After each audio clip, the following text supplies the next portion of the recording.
est-ce que je peux demain proposer une solution pour digitaliser ma langue qui va me coûter moins cher que, je pense, j'ai dû investir, ça coûte tout casser plusieurs millions, tu vois. Ouais, c'est quand même un des plus anciens événements culturels du Pacifique. Ça, c'est un vrai truc, ça, d'avoir un truc, de mettre des trucs en plus. Oui, voilà. Hey Yura, bonjour, Yorana, comment on dit? Yorana Robert. Et merci d'avoir accepté l'invitation pour ce podcast que je lance du coup pour valoriser les entrepreneurs et entrepreneuses de Pacifica. On est aujourd'hui à Papeete dans tes locaux. Oui, donc voilà. Bienvenue à Speak Tahiti, Proplo Tahiti. Marururo, c'est comme ça qu'on dit? Eh oui. Ouais. J'aurais pas imaginé il y a 15 jours que je serais ici avec toi à faire ce podcast. Donc voilà, gratitude, merci à nous, Tupuna, comme vous dites ici. Effectivement, en plus il fait beau, tu vois, t'as ramené le soleil. Ouais. Moi, j'aurais pas la prétention de dire que c'est moi qui ai ramené le soleil, mais voilà, en tout cas, merci beaucoup. Merci pour l'accueil. Avec plaisir. Dans ce podcast que j'ai nommé Quand il n'y a pas, parce que voilà, quand il n'y a pas, il y en a pas, pour ceux qui connaissent. Et surtout, voilà, pour l'idée de ce podcast, c'était d'interviewer des entrepreneurs et des entrepreneuses inspirantes du Pacifique, des Pacifica. C'est un grand mot, inspirant. Comme j'aime à les appeler, à vous appeler. Et pour donner un petit peu de la valeur, pour partager l'expérience, les réussites, mais aussi les échecs, parce qu'on apprend aussi beaucoup et surtout des échecs dans les parcours, les différents parcours qu'on peut vivre dans sa vie d'entrepreneur. Et donc, avant de te laisser te présenter, bien sûr, je fais une petite introduction. Donc, je pense ici, pour les amis du Fénois, on ne te présente plus.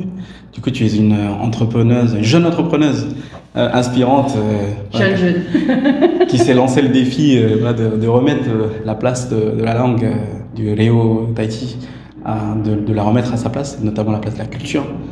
Et donc, c'est d'ailleurs par ce biais-là qu'on s'est connus. Et donc, tu es une entrepreneuse à succès. Je pense qu'il ne faut pas qu'on ait peur de le dire aujourd'hui. Ouais, je sais que toi, tu vas avec des défis. Tu vas pas le dire, mais donc moi je le dis pour toi, voilà. C'est pour ça que du coup c'est encore une fois un honneur de pouvoir faire ce petit entretien avec toi. Du coup, comment tu te présentes, par exemple? À des personnes, tu parlais tout à l'heure de VC, pas forcément au VC, mais comment tu te présentes à une personne qui ne te connaîtrait pas? Eh bien, je suis Yura Itateta, je suis née il y a maintenant 38 ans à Tahiti, à Papeete. Moi j'aime aussi présenter le fait que je suis l'heureuse maman d'une petite fille de 8 ans qui s'appelle Faye Mano. Je suis entrepreneur depuis 6 ans maintenant, et avant en fait d'entreprendre, moi j'ai eu un parcours professionnel dense, beaucoup lié à la communication, parce que moi j'ai fait des études de sociologie et de communication. Okay. Donc en fait, dès mon très jeune âge, dès collège, je savais ce que j'allais faire, c'est-à-dire je savais déjà que je voulais travailler librement. Que j'avais pas forcément la définition de la liberté à l'époque, et dans la communication. Et je pense que je me souviendrai toute ma vie de la fois où j'étais en terminale. Je pense que mes parents, ils avaient dû casser leur tirelire pour m'offrir un caméscope. C'était hyper cher à l'époque, c'était il y a 20 ans quoi, même un peu plus, parce qu'ils savaient que je voulais être journaliste et parce que je suis quelqu'un de curieux. J'étais une enfant plutôt timide, voire un peu pudique quand même, et je suis toujours une adulte plutôt pudique, mine de rien. Ouais, même si ça se voit plus trop. Ouais. Non, ça se voit plus, mais parce que le temps fait, l'expérience fait que voilà. Mais tu vois, mon monde en tout cas était vraiment tourné autour de la communication, et donc après j'ai fait l'ICEP, qui est un institut privé catholique en Polynésie. J'ai fait la Cato en France, à Angers. Donc je savais déjà quand j'étais jeune ce que je voulais faire. Et donc avant d'être entrepreneur, j'étais journaliste, j'ai été responsable d'une filière à l'ICEP notamment. J'ai été présentatrice télé aussi. C'était mon premier métier. Okay. J'avais 18 ans. Je présentais à l'époque un événement qui est extraordinaire, qui s'appelle le Heiva, Tahiti. Tu sais, à l'époque, il n'y avait pas Facebook, il n'y avait pas les réseaux sociaux. Donc les gens regardaient vraiment la télé. Ouais. Alors j'imagine pour les Pacificains qui nous regardent, la plupart connaissent le Heiva, mais pour ceux qui connaîtraient pas, en 2 mots, le Heiva, le Heiva, c'est quand même un des plus anciens événements culturels du Pacifique. Ça a plus de 130 ans, ce qui est quand même énorme. Et moi, je le définis comme l'expression vivante de la culture, à la fois par le chant, les himine, et la danse, le Oritreiti.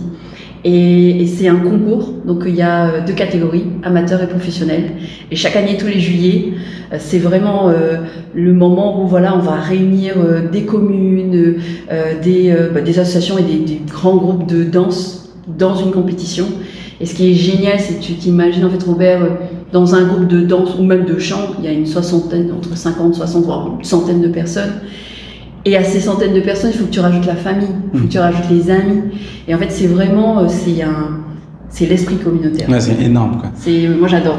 J'ai frissons rien d'en parler. J'ai pas eu l'occasion d'assister à un Heiva encore, mais de ce qu'on voit jusqu'en Calédonie, là d'où je viens, c'est vrai que ça a l'air d'être un truc monstrueux, quoi. C'est vraiment costaud, puis c'est des mois et des mois de préparation. C'est des mois. Tu vois, là, en ce moment, j'ai ma meilleure amie qui fait le Heiva. Elle a commencé il y a déjà 1 mois, on est en mars, là.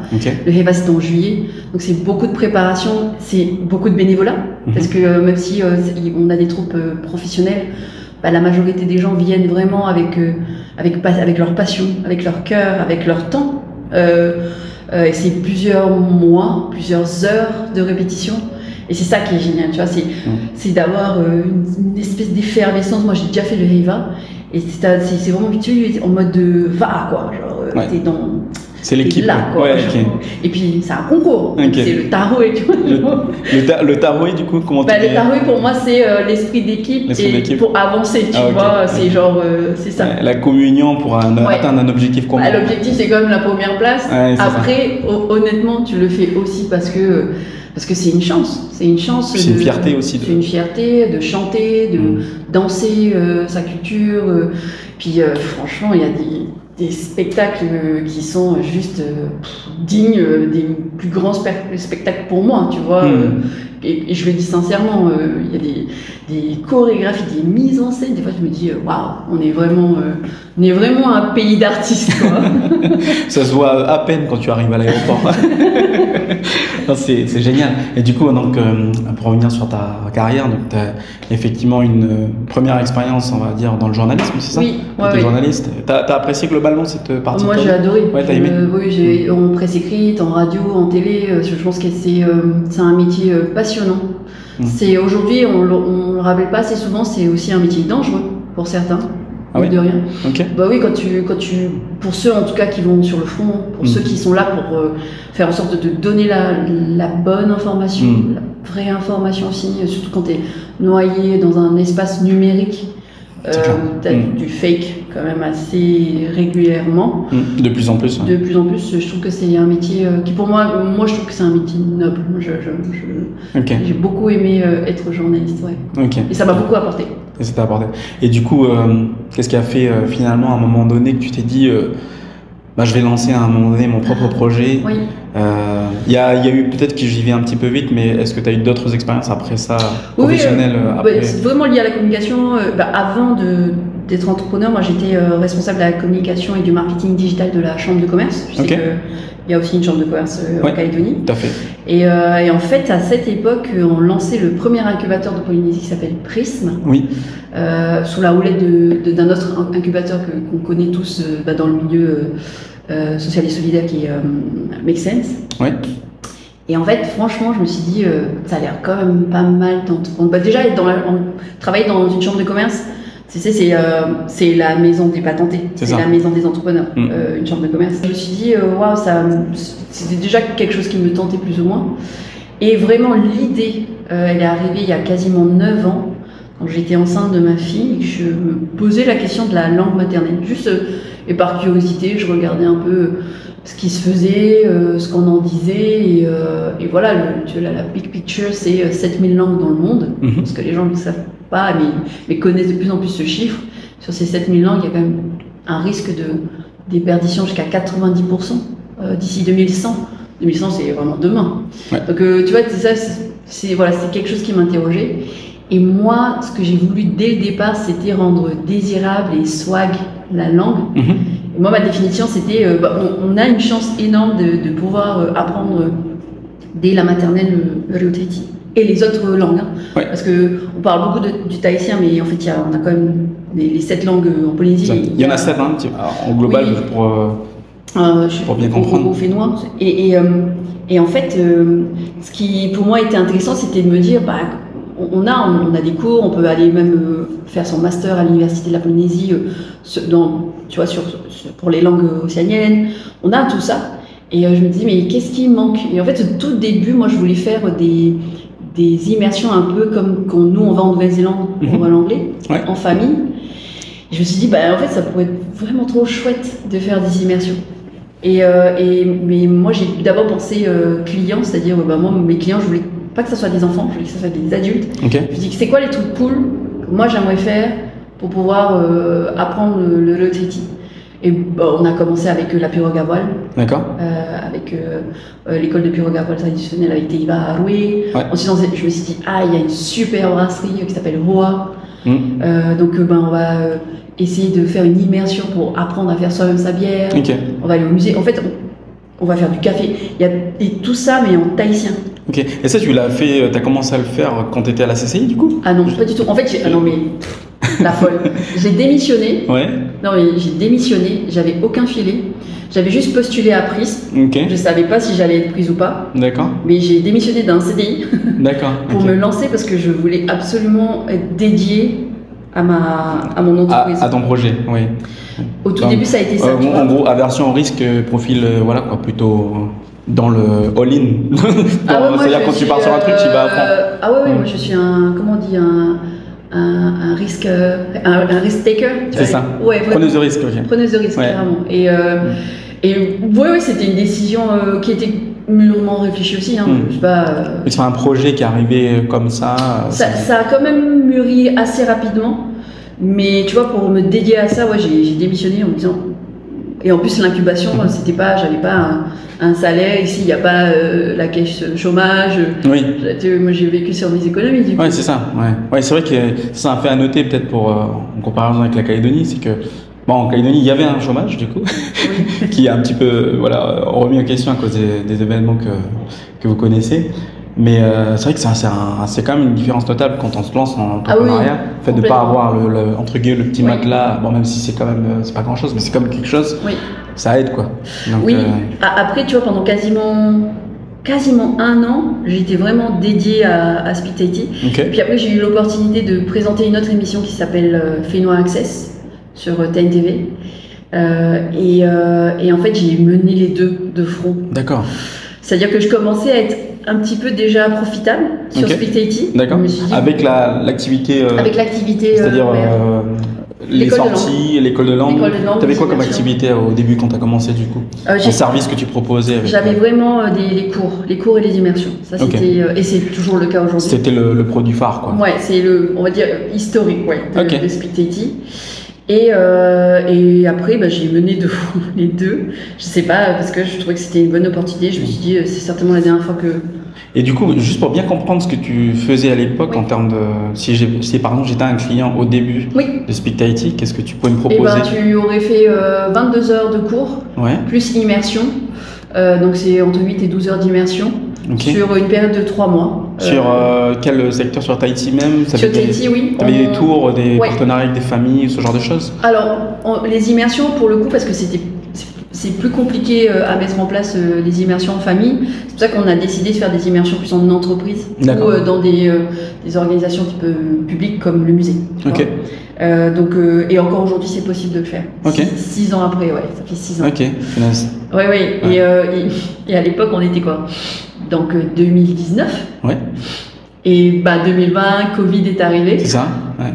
Comment tu as vécu la période Covid là? J'ai jamais, non, parce qu'en ce moment je travaille énormément, mais j'ai jamais autant travaillé. C'est-à-dire qu'en fait, je me suis dit non, mais soit effectivement, c'était le flou pour tout le monde. Soit tu attends de voir ce qui arrive, soit tu pivotes un petit peu ou tu accélères un autre une autre voie que tu voulais.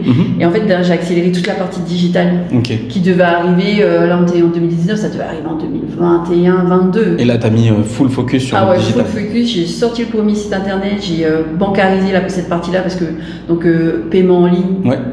J'ai ouvert vraiment au monde, c'est-à-dire qu'on a fait des sessions en distanciel. Ok. Et là, j'ai eu des clients du monde entier. Et franchement... Énorme. Comment ça se passait du coup pour quelqu'un qui était à l'autre bout de la planète? C'était des visios C'était que de la visio. On avait même sorti des kits pour enfants parce que comme on savait que les gens étaient en mode à la maison, parce que moi, j'avais ma fille qui c'était sa première année de maternelle, l'école à la maison. Plus jamais merci. Ah bon? Et je me suis dit, mais franchement, tant qu'à faire l'école à la maison, quel produit est-ce que tu pouvais sortir pour les parents en Réo? Et donc du coup, on a sorti des comptines, des vidéos, des jeux. Génial. Et franchement, la Covid, ça m'a appris à accélérer cette partie digitale, mais aussi créative. Parce que cette partie créative, tu vois, finalement, encore une fois, moi j'avais mon plan, tu vois, genre en mode, bon allez, cette année on va faire ça. En fait, tout est accéléré, tout s'est condensé. C'est vrai que c'est là qu'on voit un petit peu la particularité des entrepreneurs.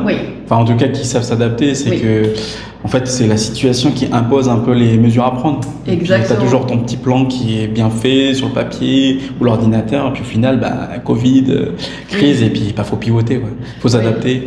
Et non, génial. Ok, et du coup, à cette époque-là, tu disais qu'en fait, tu voulais rendre la langue swag. Mais finalement, c'est quoi le problème pour toi que tu percevais par rapport à la langue, à la perception peut-être que les gens en avaient? C'était quoi que tu voulais régler? Moi, c'était vraiment de me dire quel service ou produit je peux créer et qui n'existe pas. Et il n'y avait pas vraiment d'immersion, en tout cas, même encore à date, on est les seuls encore à vraiment faire un menu d'immersion. Ah oui, à l'époque aussi, j'ai écrit le premier imagier tahitien, en tout cas intitulé imagier tahitien, parce qu'il y a eu d'autres imagers à un moment, évidemment. Mais le truc en plus, tu vois, parce que moi, mon vrai truc, c'est de mettre des trucs en plus. Les cours, ça existait. Mon truc à plus, c'est OK, on va faire des immersions. Et en plus, à l'époque, donc nous, on fait pas. Ça, c'est un vrai truc, ça, d'avoir un truc, de mettre des trucs en plus. Oui, voilà. Genre, quand il y en a plus, il y en a encore. Quoi. Exactement, parce que c'est un peu le vote credo, tu vois. Carrément.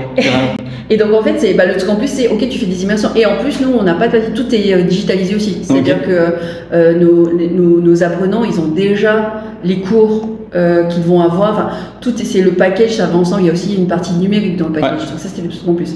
L'imagerie, évidemment, qu'il y a déjà eu des imagers en Loteti. Mais le truc en plus, c'est on a rajouté des sons. C'est-à-dire qu'il y a un QR code que tu télécharges. Et tu as une histoire et tu as les sons de Loteti. C'est pas juste des images avec du texte écrit. Donc toi, c'est toujours, c'est quoi le truc en plus? Et c'est ça, c'est un peu ma pensée. Moi, ce qui m'a marqué quand j'ai utilisé l'app, quand je l'ai téléchargé la première fois, là, du coup, en tout cas, Umae, du coup, la version sur le Haut-Tahiti, c'est la partie Conter légende. C'est vrai que chez nous, à Lifou, moi je viens de Lifou, dans les îles Oyoté, on a quelque chose qui s'appelle les Ifilichache, qui sont des contes. Ifilichache, qui sont des mythes et légendes qu'on raconte aux enfants, les berceuses en fait, ou les petites cantines du soir pour les aider à s'endormir, que mon grand-père, ma grand-mère m'ont raconté. Et c'est vrai que moi ça m'a fait quelque chose parce que je me suis dit, punaise, on est vraiment rentré dans un monde où on va avoir la fusion des deux, c'est-à-dire le digital, ce dont tu parlais avec le Covid, et puis un peu nos racines, ces trucs qui nous touchent au cœur, parce que ça nous rappelle notre enfance ou des choses vraiment assez profondes, quoi, assez deep, et c'est puissant. Et moi, c'est un des trucs qui a fait que je me suis dit, il faut vraiment que j'appelle cette personne-là parce que j'ai l'impression qu'elle fait un truc de ouf. Et tu sais, là, ton partage, et merci pour ça, ça me rappelle. Parce qu'évidemment, depuis 6 ans, je rencontre énormément de gens, que ce soit des politiques, d'autres entrepreneurs, des financeurs, des clients, etc. Et ton anecdote me rappelle ce que m'avait dit à l'époque l'ancien ministre de la Culture, Herimona Mamadou Eutapu, qui disait comment est-ce qu'on arrive à mettre le mets-toi dans un téléphone. C'est-à-dire que, évidemment, qu'ils disparaissent. Et comment est-ce que tu arrives effectivement à faire en sorte de faire ce pont et ce lien?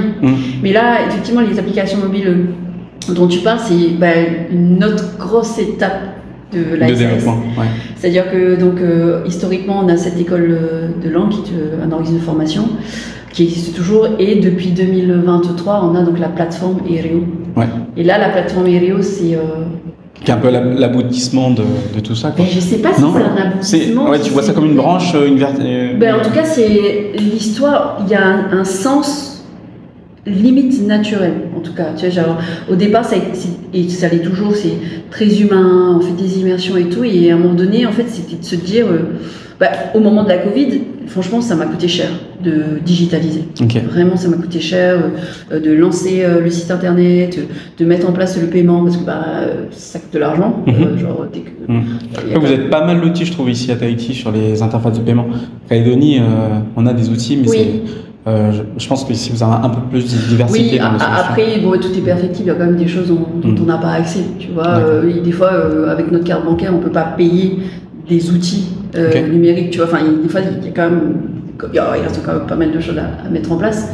Et c'est vraiment à ce moment-là où je me suis dit, tiens, mais comment est-ce que je peux proposer, est-ce que je peux demain proposer une solution pour digitaliser ma langue qui va me coûter moins cher que, je pense, j'ai dû investir, tout casser plusieurs millions, tu vois. Ouais, quand même. Ouais. Aujourd'hui, ça y est, le retour sur investissement est fait, tu vois, mais...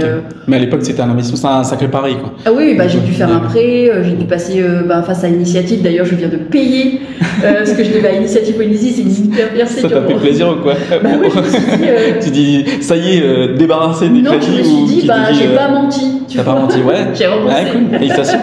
Ça, c'est un sacré c'était pas le plus lourd des investissements qu'on ait fait sur la SAS, mais quand même, tu vois. Mais c'est symbolique, c'est vrai. C'est symbolique, franchement. Quand tu te lances et puis qu'un partenaire comme Initiative te fait confiance, nous on est l'équivalent aussi au pays, c'est vrai que t'es fier en fait de te dire à un moment donné. Oui, franchement. J'ai reçu le courrier là cette semaine, je me suis dit, oh, tu vois, tu es arrivé, on en parle. Comme quoi. Pas de hasard. Pas de hasard, jamais. C'est Paul Éluard qui disait il n'y a jamais de hasard, il n'y a que des rendez-vous. J'adore cette citation. Et donc pour revenir sur le prix, je me suis dit, mais est-ce que c'est possible de digitaliser ta langue aujourd'hui à un coût moindre? Et c'est comme ça en fait qu'est partie l'idée. Et après j'ai rencontré des personnes qui ont vraiment permis de lancer, des associés qui ont permis de soutenir le projet et arriver à aujourd'hui, depuis 2023, fin 2022, 2023, début 2023, à créer la plateforme Ereo. Et grâce notamment, et ça je pense que c'est quelque chose de très important à dire, au soutien d'une levée de fonds que j'ai fait sur Invest in Pacific. Et c'est en fait majoritairement un soutien de personnes. Ok, du crowdfunding du coup. Crowdfunding qui énorme. Investi dans Speak Tahiti et notamment dans le projet Ereo. Ça c'est puissant puisque du coup c'est vraiment l'engagement populaire, quoi. Oui, et puis et au même tout de suite c'est un peu le stress parce que les gens, Tahiti c'est petit. Il y a une attente. Il y a une attente, genre. Quand je vais faire mes courses. Quand tu vas faire des courses, tu te dis bon les comptes c'est comment? Ok, ça passe. Non, mais je vois des investisseurs, tu vois. Ouais, bien sûr, c'est ça. Pas, je veux dire les comptes de la société, tu te dis est-ce qu'ils vont rentabiliser leur investissement? Dans tout cas, franchement, on travaille dur et fort pour ça, vraiment. Tu vois, et 2025, c'est vraiment une année. Mais tu vois, je rebondis là-dessus, mais c'est courageux de faire appel à ce levier-là, qui n'est pas très développé encore. Pas sur notre territoire, mais ailleurs. Ailleurs beaucoup, mais oui, c'est vrai, quand je dis pas très développé, c'est effectivement chez nous, dans le Pacifique. Parce que je pense que tu as aussi ce côté, comme tu dis, peur de décevoir les personnes qui t'ont fait confiance. Oui. Et même souvent, ça peut être de la famille, des amis et tout. Ah oui. Et tu as encore plus. C'est du love money. Ouais, c'est du love money. Certains, oui, clairement. bien sûr. Et tu as vraiment envie de te donner à fond, quoi, pour y arriver. Pas que pour toi, du coup, mais aussi pour. Oui, parce que c'est un investissement. Et en plus, je me dis, c'est beau d'être soutenu par des gens de ton pays. Même des gens d'ailleurs, parce que j'ai eu des investisseurs qui sont des amis, mais qui vivent en France ou aux États-Unis. Mais je trouve ça beau, tu vois. Je me dis. Ok, parce qu'on a levé plus de 64 millions, tu vois, donc c'est pas rien. Sur sa première levée. Et donc voilà, depuis 2023, l'aventure Ereo me mène aujourd'hui à 2025 à un bilan qui pour moi est bon. On peut faire évidemment mieux. De toute façon, nous, notre but, c'est de faire encore plus et mieux. Mais 2025 a très bien commencé et je suis hyper fière de mon équipe, en fait. Je pense que c'est ça le plus important. Ouais. Moi, je voulais déjà félicitations pour le parcours. pour ça, c'est franchement hyper inspirant pour moi qui aussi essaie à mon niveau d'encourager les gens à se lancer et puis à croire en leurs rêves. Ça fait un peu voilà quoi. histoire Disney, mais en fait, c'est réel.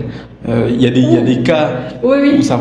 Bien sûr, j'imagine pas, t'as dû éluder toutes les galères par lesquelles t'es passé pour en arriver là, mais c'est ce qui fait un peu la beauté du truc. Ouais. Et moi, tu vois, dans le podcast, pourquoi je voulais aussi interviewer des gens comme toi qui ont fait comme des choses à impact, pas avoir peur de le dire. C'est aussi pour te demander un petit peu, qu'est-ce qui, déjà, tu en as parlé, mais qu'est-ce qui t'a motivé à te lancer dans l'entrepreneuriat? Oui. Donc la volonté de, voilà, là pour le coup, un engagement culturel. Oui. Mais aussi, j'imagine, peut-être avoir un impact Ah oui, moi, ma vision, au niveau local, sur ton pays, sur le Fénois. Bien sûr.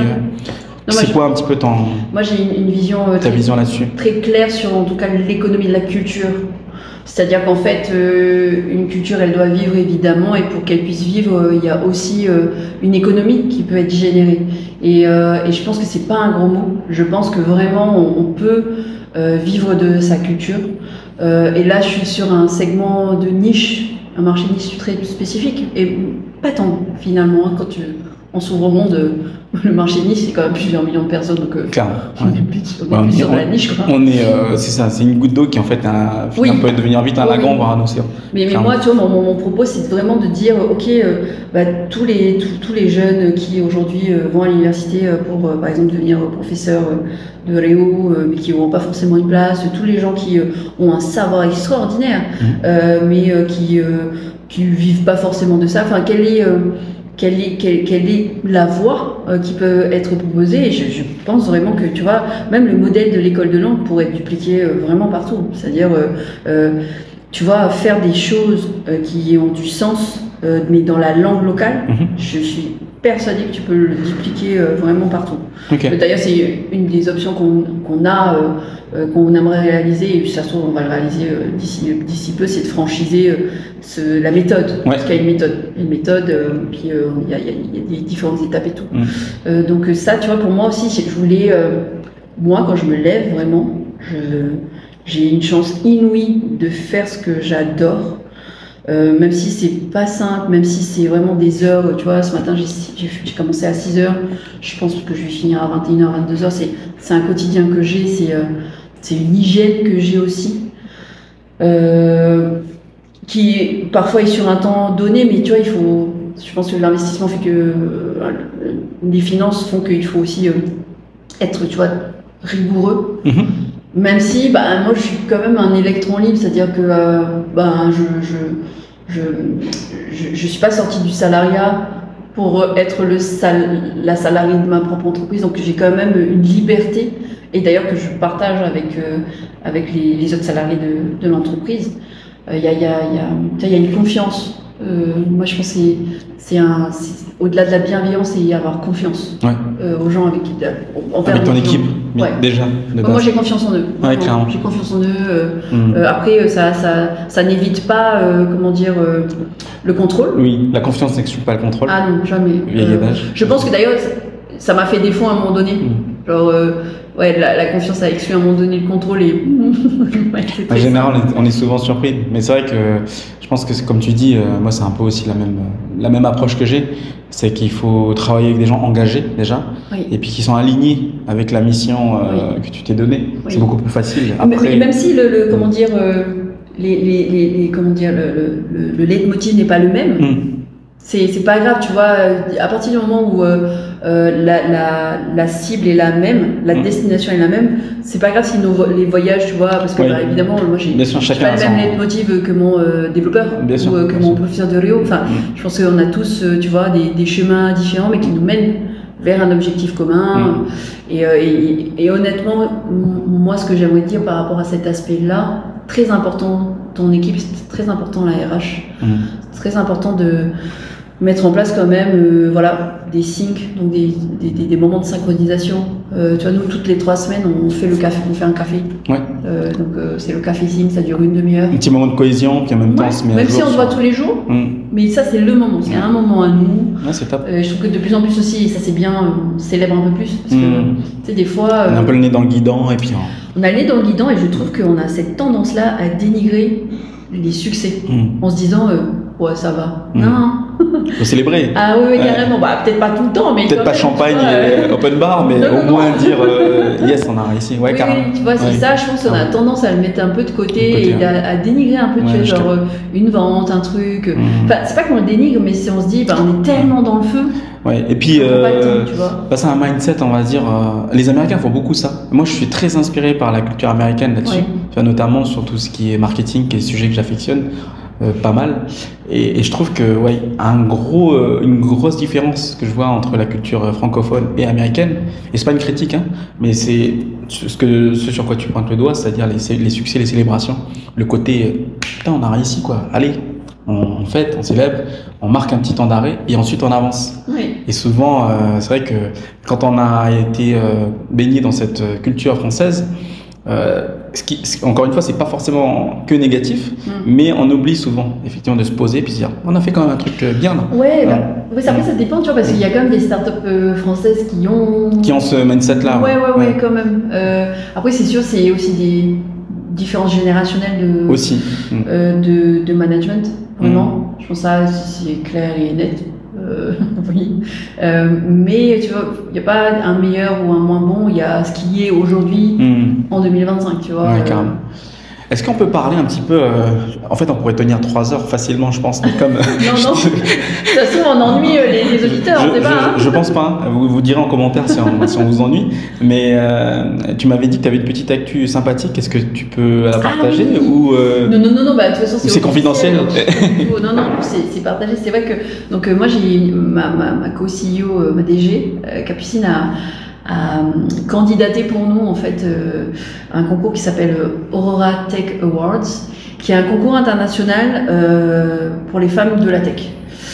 On avait déjà concouru l'année dernière, mais on n'était pas arrivé au stade où on est aujourd'hui, c'est-à-dire qu'en fait, mais c'est normal, en un an, et c'est là où on voit qu'on a de l'attraction, qu'on a une évolution, que notre produit évolue, etc. Et je pense que c'est ce qui a fait mouche, en tout cas, pour ce concours-là. Donc, on était un peu plus de 2000, de plus de 150 pays différents à candidater.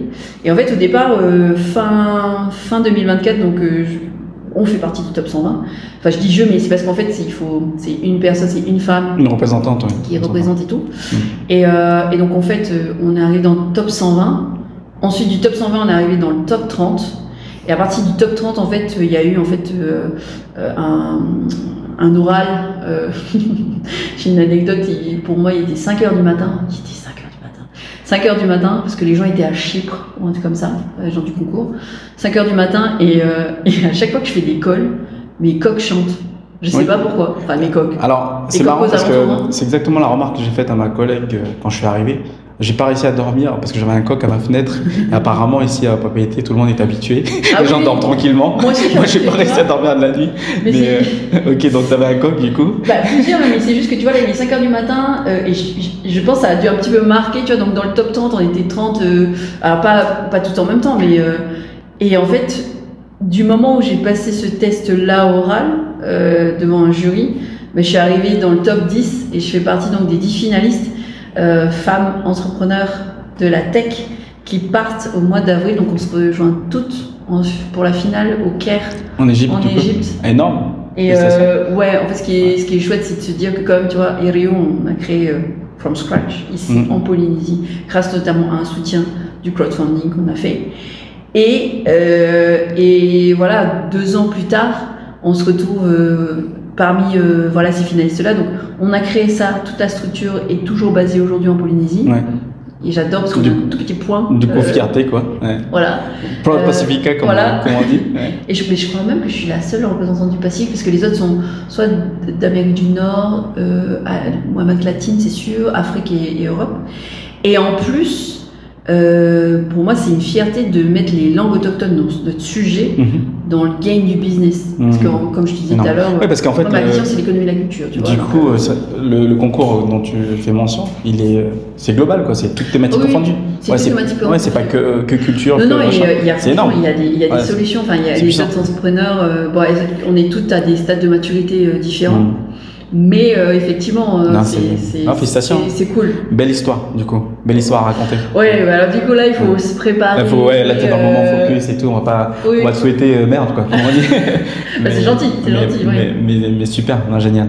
Et Heroes, ça fait peut-être quoi, une demi-heure qu'on échange. Mais oui, quasiment. C'est ça. On va devoir en tourner d'autres parce que je vois que tu as beaucoup d'anecdotes à raconter, puis nous, ça nous intéresse. En tout cas, je pense que ça intéresse, j'espère, les auditeurs, ceux qui regardent le podcast. Si tu avais un message à faire passer au Pacifica, et notamment à ceux qui veulent se lancer, quel serait le message? C'est une question pas évidente, hein, je sais, mais... Déjà, je pense, juste pour revenir sur la plateforme Aereo, donc nous, la solution, c'est de proposer en tout cas une solution digitale pour les langues autochtones. C'est-à-dire avec notre plateforme, tu peux créer deux produits, soit des applications mobiles dans les langues autochtones, et tu le sais puisque tu es un de nos clients, et ou sinon du e-learning. Okay. On peut le dire, du coup on va teaser, mais oui, ça arrive, Idio ça arrive, donc c'est bien. On n'en a pas parlé. On n'en a pas parlé, ouais, c'est vrai. Mais je t'avoue, je me disais, on va faire un épisode spécial pour le lancement. Mais c'est pas grave, hein, on est parti. Donc, oui, de gros trucs qui arrivent. Donc, vous pourrez apprendre le Duo grâce à la solution Aereo. Enfin, grâce à toi et à l'équipe. Nous, on n'est qu'une solution, tu vois. Et moi, je fais une petite parenthèse vu que tu en parles. Mais comme je le disais un peu en intro, hors caméra, il y a deux raisons qui ont fait que j'ai choisi cette solution. Un, c'est le produit parce que j'ai testé, il était dingue. Et puis deux, c'est que t'es une Pacifica et puis que la vibe, l'énergie, tout de suite, j'ai accroché. Voilà. Donc ouais, très content de faire partie de l'aventure. Ouais, franchement, on est content, tu vois, et plutôt fier d'avoir permis à une quinzaine de langues autochtones hors notre territoire à nous, de se déployer, de se digitaliser. Et pourquoi est-ce que je reviens un peu sur cette solution et sur le produit qu'on fait, ce produit digital? Déjà, je pense vraiment que peu importe d'où tu viens, vraiment, tu peux créer des solutions à valeur internationale. Ça, c'est une chose vraiment, c'est un message fort. C'est-à-dire, c'est pas parce que on est à Tahiti aujourd'hui, en plus, on a des super développeurs, on a des gens qui sont partis faire leurs études, qui sont revenus, qui font partie du game. Et ça, je pense que tu vois, il faut avoir confiance en l'avenir de son pays. Moi, j'ai extrêmement confiance en l'avenir du mien, en tout cas. Ça, c'est une chose. Et puis, tu vois, tu parlais de pourquoi est-ce que tu as choisi, notamment, c'est la vibe me concernant. Alors, je fais un petit disclaimer. J'ai choisi, mais je suis pas seul. Moi, je n'ai été que l'artisan qui a, on va dire, initié le projet avec mon papa. Sûr, mais je fais une petite dédicace aussi à toute l'équipe de du coup l'association Idio. Merci à vous pour l'apport. Bien sûr. Parce que c'est aussi ça la beauté de l'entrepreneuriat dans le Pacifique, c'est de faire les choses ensemble. Oui. C'est qu'il y a le solo business, l'entrepreneur star, et puis chez nous on a aussi ce côté communautaire. Bien sûr. Qui moi est une valeur que j'affectionne beaucoup, qui est le fait de dire qu'il y a l'intelligence de la personne, mais aussi du groupe, de la communauté. Complètement. Et qu'on peut faire vraiment des choses puissantes aussi ensemble. Quoi. Et ça vient appuyer mon propos parce que quand tu dis j'ai choisi aussi la solution parce que j'ai bien aimé ta vibe, enfin ma vibe en tout cas. Mais en fait derrière cette vibe là, et même si des fois on se sent esselé et seul en tant qu'entrepreneur, je pense que un autre message c'est vraiment prenez grand soin de votre équipe. C'est hyper important parce que on est tous humains, on a tous des moments où il faut gérer aussi cet aspect managérial. Et même si mon équipe c'est pas ma famille, j'ai jamais considéré mon équipe comme ma famille, mais je la considère de manière aussi importante que ma famille. Mais je fais quand même, parce que c'est quand même... Tu fais quand même la distinction. Ouais, c'est ma famille, mes amis proches, qui sont majoritairement des femmes d'ailleurs. Et il y a quand même mon équipe, c'est pas parce que je les considère pas comme ma famille qu'ils ne sont pas aussi importants. Mais du coup, cette importance-là, et ça c'est un message aussi qui est fort à délivrer, c'est prenez soin aussi des gens de votre équipe, parce que c'est cet aspect un peu shiny, tu vois, où c'est toi qui es valorisé, mis en avant, et même si effectivement c'est beaucoup de travail, pour en arriver là où je suis. Tout à fait. Et quand même soutenu par d'autres hommes, femmes, et notamment des femmes dans mon équipe. Ce serait pas possible sans l'équipe. Ah non, non. De toute façon, seul on va vite, ensemble on va plus loin. Et moi je trouve que je vis cet aspect-là, tu vois, cet adage-là. Ouais, carrément. Et ça c'est hyper important. Donc peu importe d'où on vient, parce que moi j'ai pas de parents entrepreneurs, Non, moi je viens Tu m'as pas dit d'ailleurs, toi tu es originaire de Tahiti même? Moi je suis originaire de Tahiti, mon papa de Huahine et ma maman des Tuamotu. Et j'ai un arrière-grand-père qui était danois. Ok. D'accord. Mais par contre, tu vois, je suis vraiment issue des quartiers. Je suis issue d'un milieu très populaire. Et j'avais pas de modèle autour de moi forcément d'entrepreneur, mis à part un grand-père à moi, mais qui faisait pas de l'entrepreneuriat comme on fait aujourd'hui. Donc ouais, vraiment, peu importe d'où on vient et d'où on est, et faites attention à votre équipe et aux gens qui vous entourent, que ça soit équipe travail et puis équipe famille. Équipe famille. Et amis, parce que c'est ma DG Capucine qui dit tout le temps, quand tu rentres à la maison, c'est pas ton travail qui te prend dans tes bras. Et je trouve que c'est bel adage. Ouais. C'est une très belle pensée, et elle a raison. Ouais, que me rappelle d'ailleurs souvent ma femme. Et elle fait bien. Elle fait bien. Elle fait bien. Voilà. Bah super. Bah merci en tout cas pour ce moment. Moi j'ai bien apprécié. Bah, j'espère que vous aussi. Merci pour ton partage. C'est gentil. Pour ton temps parce que je sais que tu es une femme très occupée. Voilà. Puis j'espère que voilà, il y aura d'autres épisodes. Ah oui. Et voilà, bah, je vous invite à vous abonner et à liker, partager cette vidéo. Et puis n'oubliez pas, bah, quand il n'y a pas, il n'y en a que pas. Maruru. Maruru.